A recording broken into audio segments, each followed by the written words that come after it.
Now we're going to learn how to do ionic bonding with a method called crisscross applesauce pepperoni pizza.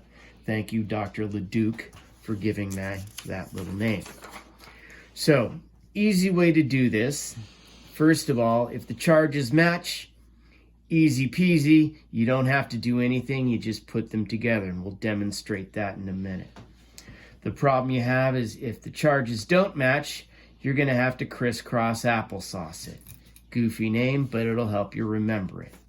The only time it really gets a little bit tricky is if you have multiple polyatomic ions. With that, you're going to need parentheses, and we're going to demonstrate a few examples. Okay. The first one we're going to look at has multiple polyatomic ions, so we're going to need to use parentheses.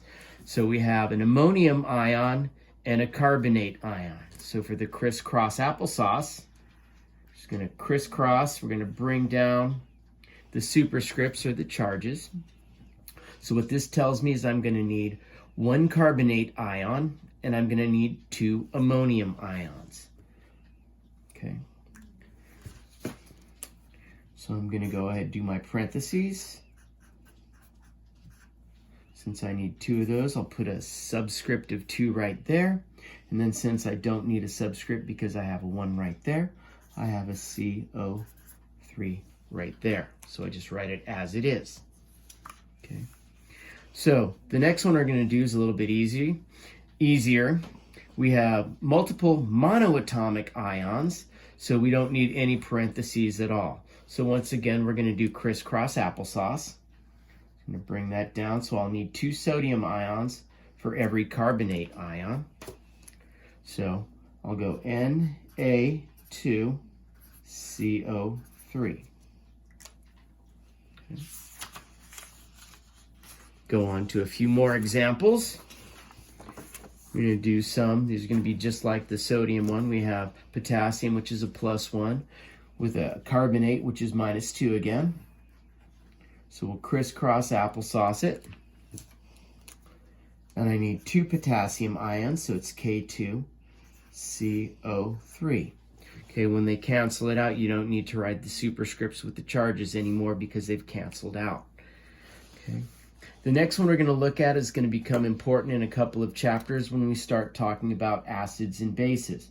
So this is just a little bit of front loading for a little bit later on. Okay, so a hydrogen ion, which we'll find out is a little bit sketchy a little bit later on. We're going to do the same thing. We do our crisscross applesauce. I have 2 hydrogen ions, so it's H2, and then 1 carbonate, so CO3. Okay. So this is the easiest one possible. If you have a +2 or a -2, or a +3 or -3, +1, -1, you don't have to do anything. Okay, you don't have to crisscross applesauce. It's simply calcium carbonate, CaCO3. Got a couple more examples. We have magnesium right here, and carbonate. Once again, the charges match, so you don't have to do anything. So this would be magnesium carbonate, MgCO3.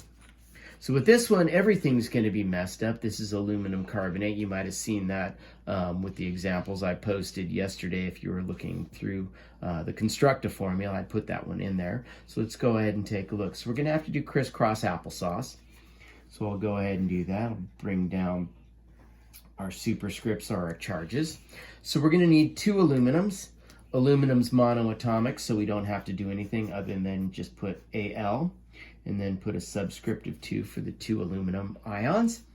And then we're going to need 3 carbonate ions. Since it's polyatomic, we're going to go ahead and put parentheses, CO3, close our parentheses, and put our 3 right there. So there you go, a little primer on that. So you can go ahead and get started. I put some group work problems up on Google Classroom for you.